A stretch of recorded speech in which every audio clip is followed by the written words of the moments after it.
నమస్తే. సురేంద్ర నాయుడు గారు. నమస్తే సురేష్ గారు. ఏమన్నా దీన్ని లాజికల్ కంక్లూజన్ తీసుకొచ్చే ఇది ఉందా లేదు? ఇప్పటికి 2 years అవుతుంది ఆల్మోస్ట్. అదేంటి తిరుమల లడ్డు వ్యవహారం కూడా అది కూడా అటకెక్కిచ్చేటట్టున్నారు. రేపు ఆల్రెడీ రిపోర్ట్ రెడీ అయింది అంటున్నారు. ఆ, ఏకసభ్య కమిషను రేపు 30వ తారీఖు గవర్నమెంట్ సబ్మిట్ చేస్తా ఉంటున్నారు. ఆ కమిషన్ రిపోర్ట్లు ఏముందనేది అప్పుడే బయటకు వస్తుంది, అప్పుడే డిబేట్ చేస్తాం మళ్ళా. మా ఈ పోలవరం విషయంలో ఈ కాళేశ్వరం విషయంలో కాళేశ్వరం విషయంలో ఘోష్ కమిషన్ ఎలాగైతే ఆ, అదేంటి బొక్కబార్లో పడిందో ఆ రకంగా ఉంటుందా అని చెప్పేసి ఇప్పుడే అనుమానాలు వస్తున్నాయి. మీరు నియమించినటువంటి ఆ ఏకసభ్య కమిషన్ రిపోర్ట్ కూడా అదే విధంగా ఉంటుందేమో అని చెప్పేసి. మరి అదేమో అటు, ఇదేమో లిక్కర్ స్కామ్. ఈ రెండు చాలా మెయిన్ స్కామ్లు ఇవి. అదేమో సుప్రీంకోర్టు పర్యవేక్షణలో జరిగింది. ఇది ఏకంగా దేశవ్యాప్తంగా 50 పైచీలకు అరెస్టులు జరిగినాయి. ఈడీ ఎంటర్ అయింది. మనీ లాండరింగ్ ఉంది. ముంబై బేస్డ్గా అనేక మందిని అరెస్ట్ చేశారు. ఒక అతనైతే అనిల్ చోక్రా అన్న అతను దాదాపు 25 కంపెనీలు, సూట్ కేస్ కంపెనీలు అతనే మేనేజ్ చేశాడు అంటున్నారు. So this is also very high profile scam ఇది. దీన్ని అదే అంటున్నారు, ఒక లాజికల్ కంక్లూషన్కి వచ్చే అవకాశం ఏమన్నా కనపడుతుందా లేదా? సురేష్ గారు, ముందుగా మీకు ప్యానల్లో ఉన్నటువంటి మిత్రులకు, అదే విధంగా సిటీ 24x7 న్యూస్ వీక్షిస్తున్నటువంటి ప్రేక్షకులకు అందరికి కూడా నమస్కారాలు. సురేష్ గారు, ఈరోజు అధికారంలోకి వచ్చిన తర్వాత కూటమి ప్రభుత్వం గత 5 సంవత్సరాలలో వైసీపీ పార్టీ చేసినటువంటి అవినీతి అక్రమాలు, వీటన్నిటి మీద కూడా చట్టం తన పని తాను చేసుకుని పోయే విధంగా అధికార యంత్రాంగానికి పూర్తిగా స్వేచ్ఛ ఇస్తూ, ఎక్కడైతే అవినీతి జరిగిందో ఈ అవినీతిని అంతా కూడా వెలిక్కి తీసి ఖచ్చితంగా దోషులకు శిక్ష పడే విధంగా ఈరోజు ప్రభుత్వం ముందుకు నడుస్తా ఉంది. దీంట్లో దాదాపు 4,450 కోట్ల రూపాయల ఇప్పటి వరకు ఈడీ అటాచ్ చేసింది. అంటే అవినీతి జరిగిందనేది ఒక ప్రాథమిక నివేదిక ప్రకారం దాంట్లో అటాచ్ చేసినది కూడా ఉంది. కమిషన్ల రూపంలోనే 3,500 కోట్ల రూపాయలు తిన్నారు అనేది కూడా అందరికీ తెలుసు. మనం దాదాపు 4-5 సార్లు కూడా మనం చర్చించాం. ఈరోజు నిన్న విజయసాయిరెడ్డి గారు, ఇదే విజయసాయిరెడ్డి గారు గత 3 నెలలు 4 నెలలకు ముందు అనుకుంటా, ఆ రోజు మాట్లాడితే నా దగ్గరికి సిట్ అధికారులు వచ్చారు. దాని మీద నేను సమగ్ర సమాచారం ఇచ్చాను. ఈ సిట్ అధికారులు సగం బట్టలు ఇప్పారు, నేను వైసీపీ నాయకులకి పూర్తిగా బట్టలు ఇప్పేస్తాను అని చెప్పి విజయసాయిరెడ్డి గారు ఆ రోజు చెప్పారు. ఆ రోజు మీడియా ప్రతినిధులు అడిగితే నేను ఎందుకు ఏమి అంటే, లేదు ఇట్లా నన్ను అడ్డం పెట్టుకొని నన్ను ఇబ్బంది పెట్టేశారు, వాళ్ళు నన్నే ఇబ్బంది పెట్టి నన్ను కేసులు ఇరికించాలనే ప్రయత్నం వైసీపీలో జరిగింది. అందుకనే నేను రాజ్యసభ సభ్యత్వాన్ని కూడా రాజీనామా చేసేసి పొలం పనులు చేసుకుంటాను అని చెప్పి ఆ రోజు చెప్పడం, రాజకీయాల్లోకి ఇంకా రాను, నేను పొలం పనులు చేసుకుంటాను అని చెబుతూ, ఎక్కడ కానీ అవినీతి జరిగిందంటే దాన్ని నేను ఎండగడతా, ఖచ్చితంగా వైసీపీ అధికారంలో ఉన్నటువంటి సందర్భంలో చాలా అవినీతి జరిగింది, వీటన్నిటికీ కూడా నేను సహకరిస్తాను అని చెప్పి ఆ రోజు చెప్పారు. నిన్న విజయసాయిరెడ్డి ఇంటి మీదకి ఈడీ ఎంక్వైరీ చేస్తే, అంటే ఈడీ పోయి వాళ్ళ ఇంట్లో ఎంక్వైరీ చేసే పాటికి ఆయన ఫ్రస్ట్రేషన్ ఎక్కువైపోయి, ఆయన ఏదో నవయువకుల్లాగా, అంతా దాదాపు ఆయనకి ఏదో 25 సంవత్సరాలు 30 సంవత్సరాలు నవయువకుల్లాగా 76 సంవత్సరాల వృద్ధుడు చనిపోయే ముందు, అంటే ఇతను ఏం చదువుకున్నాడో, ఆ చదువు కన్నా విలువ ఉందో లేదో నాకు అర్థం కాదు, కానీ ఒక మాట మాట్లాడేటప్పుడు ఒక మనిషి దానికి ఒక అర్థం పరమార్థం ఉండాలి. నోట్లో ఏ మాట వస్తే ఆ మాట మాట్లాడేది గత 5 సంవత్సరాలు కూడా మనం చూసాం. చంద్రబాబు గారిని ఎంత నీచాతినీతంగా అతను మాట్లాడేది కూడా మనం చూసాం. ఈ రోజు మళ్ళీ దిగజారిపోయి ఆయన మాట్లాడుతున్నాడు, చనిపోయే ముందు ఈ విధంగా మంచి పనులు చేసి చనిపోవాలా అని చెప్పి. నేను కూడా అదే చెప్తున్నా. ఈరోజు చనిపోయే ముందు విజయసాయిరెడ్డి సావుకు దగ్గరగా ఉన్నాడు. చనిపోయే ముందు గత 5 సంవత్సరాలలో నీ దగ్గర నువ్వే చెప్పావు కదా, జగన్మోహన్ రెడ్డి వైసీపీ వాళ్ళు నన్ను పావుగా వాడుకున్నారని. ఆ పావుగా వాడుకొని ఎన్నెన్ని పనులు చేపించారో అది నువ్వు కానీ చెప్పేస్తే ప్రజలకి చనిపోయే ముందు నీ మీద ప్రేమ కలుగుతుంది. ఒరే 5 సంవత్సరాల్లో ఇతను లెక్కల మాస్టర్గా ఉండి పెట్టి కంపెనీలు ఏ విధంగా తయారు చేయాలా అని చెప్పి నేర్పించినటువంటి వ్యక్తి లాస్ట్ లో పశ్చాత్తాపడి ఈ విధంగా చెప్పాడు అని చెప్పి కొంతమన్నా ఇతనికి ఆ పశ్చాత్తాపం చెందిన దాని వల్ల పాప ప్రక్షాళన జరుగుతుంది. అది లేకుండా యథేచ్ఛగా మాట్లాడుతూ నువ్వు టీవీ పెట్టు, లేకపోతే మళ్ళా నువ్వు రాజకీయ పార్టీ పెట్టు, లేకపోతే ఇంకొక పార్టీలో చేరు, అది నీ వ్యక్తిగతం. అంటే నువ్వు రాజకీయంలోకి మళ్ళా వస్తావా, టీవీ పెడతావా, లేదా ఇంకోటి చేస్తావా, అది నీ వ్యక్తిగతం చేసుకో. కానీ ఇష్టానుసారం మాట్లాడడం అనేది మాత్రం నీ మీద ఆధారాలు ఉన్నాయి కాబట్టి నీ మీద సర్చ్ చేసినారు. అంటే నీ మీద సర్చ్ చేసే పాటికి నువ్వు ఏదంటే అది మాట్లాడతారా? మీరే డైరెక్ట్ గా మీడియాలో చెప్పారు కదా. మీరేం చెప్పారు? రాజ్ కసిరెడ్డి అనేవాడు ఒక పనికి మాలినోడు, వాడు వేస్ట్ ఫెలో, కానీ నా దగ్గరకు వచ్చి ఏదో మాట్లాడితే నేను దయదలిసి 100 కోట్ల రూపాయలు నేనే అరేంజ్ చేశాను, 100 కోట్ల రూపాయలు అరేంజ్ చేసి వ్యాపారం చేసుకుంటారా లిక్కర్ బిజినెస్ అని చెప్తే వాడు నన్ను ఇబ్బంది పెడేసినాడు అని చెప్పి బూతులు మాట్లాడినటువంటి వ్యక్తి మీరు.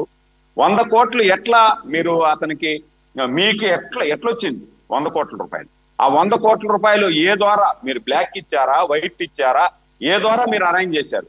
దాని మీద ఈడీ ఎంక్వైరీ చేయాలి కదా. మీరే డైరెక్ట్ గా 100 కోట్ల రూపాయలు ఒక మాజీ రాజ్యసభ సభ్యుడుగా మీరు ఆ మాదిరి మీడియాలో మాట్లాడినప్పుడు దానికి ఒక ఆధారం అనేది ఉంటుంది కదా, ఎంక్వైరీ చేయాలి కదా. సురేంద్ర గారు ఫ్యాక్ట్ ఏంటంటే ఆయన సొంత డబ్బులు ఇచ్చానని చెప్పలేదు. ఆయన 100 కోట్ల రూపాయలు నాకు గుర్తున్నంత వరకు అరబిందో సంబంధించిన వాళ్ళ చేత ఇప్పించానని చెప్పాడు. 61 చేత 41 చేత ఇప్పించానన్నాడు.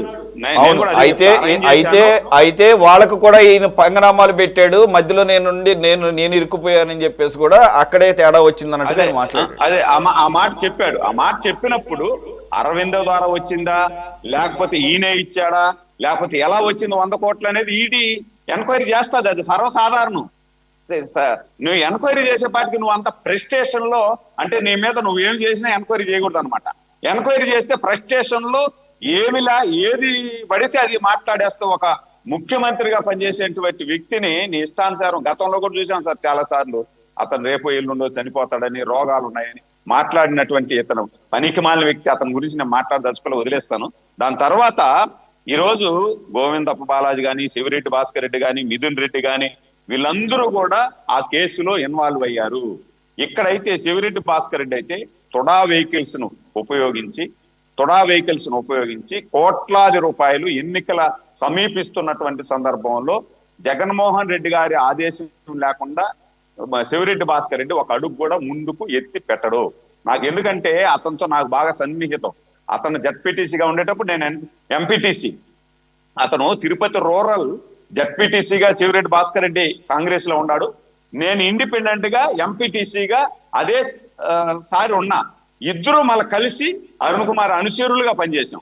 కాబట్టి అతని నేచర్ అంతా నాకు తెలుసు. అతను ఎలా మనుషుల్ని మాయ చేసి బురిడి కొట్టిస్తాడు, సాక్షాత్ అరుణ్ కుమార్ని బురిడి కొట్టేసినటువంటి వ్యక్తి అతను.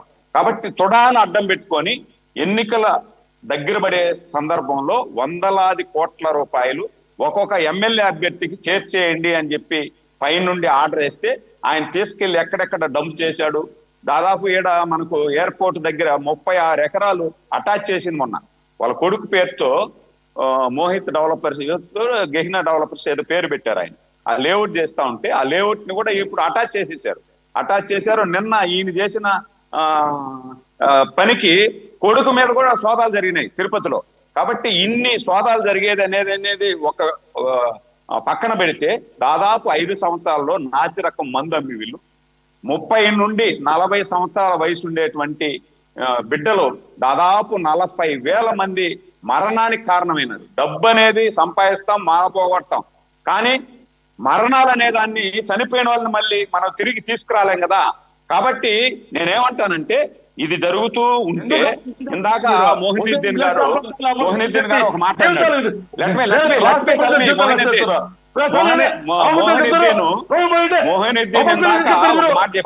ఏం చెప్పింది మంత్రి గారు?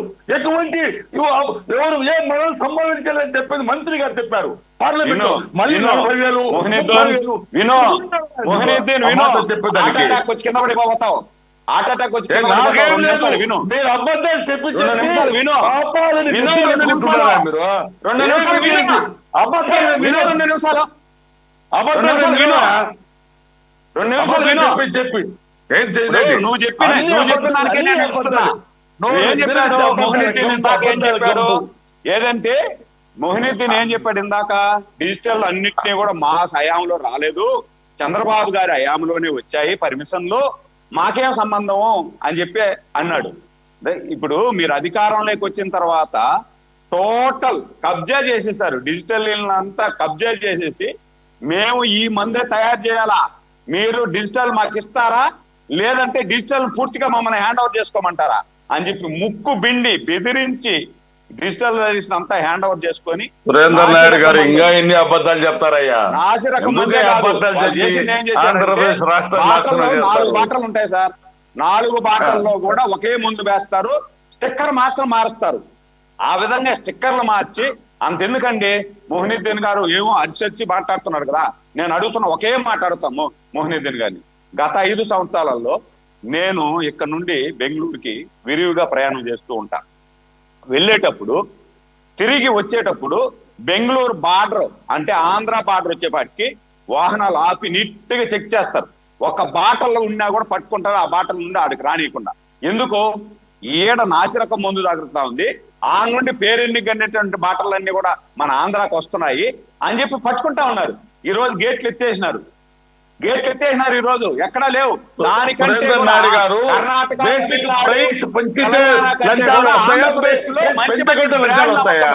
మంచి మంచి బ్రాండ్లు అమ్ముతున్నారు కాబట్టి మద్యం అమ్మేవాళ్ళు లేరు. కానీ గత 5 సంవత్సరాలలో అక్కడ నుండి పడినటువంటి బ్రాండ్లన్నీ కూడా ఈ రాష్ట్రంలోకి తీసుకొచ్చి ఇక్కడ అమ్ముతున్నారని, ఈ మందు తాగితే ప్రాణాలు పోతాయని మంచి మంచి మందు తెచ్చి అమ్మిన సందర్భాలు ఉన్నాయి, చేసిన సందర్భాలు ఉన్నాయి. దానికి సమాధానం చెప్పండి మీ చేతనైతే.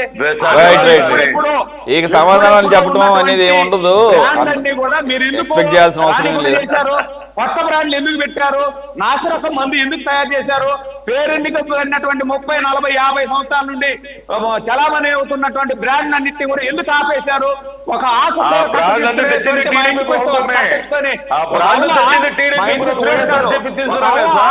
ఆకుకూర తట్టెత్తుకొని వస్తుంది, తట్టెత్తుకొని వస్తేనే ఆమె స్కానర్ పెడుతుంది, 10 రూపాయలు పేటిఎం చేయండి అని చెప్పి. మరి మీ దాంట్లో పేటిఎం ఎందుకు లేదు? ఆకుకూర అమ్మే ఆమె దగ్గర 10 రూపాయలు పేటిఎం చేయమని చెప్పి స్కానర్ పెడితే, మీరు గవర్నమెంట్ అమ్మేటువంటి మద్యం దుకాణంలో ఎందుకు పేటిఎం ఏటీఎం వాళ్ళలేదు? రైట్ రైట్ ఇక దానికి సమాధానం వాళ్ళ దగ్గర అక్కడ దానికి సమాధానం లేదులేండి, సమాధానం లేదు, చెప్పే అవకాశం కూడా లేదు. 2014 నుంచి 2019 వరకు లిక్కర్ స్కామ్ లో చంద్రబాబు గారు బెయిల్ రద్దు చేసుకోమని చెప్పండి. మీరేం చేస్తున్నారు? గుడ్డు మీద ఈకు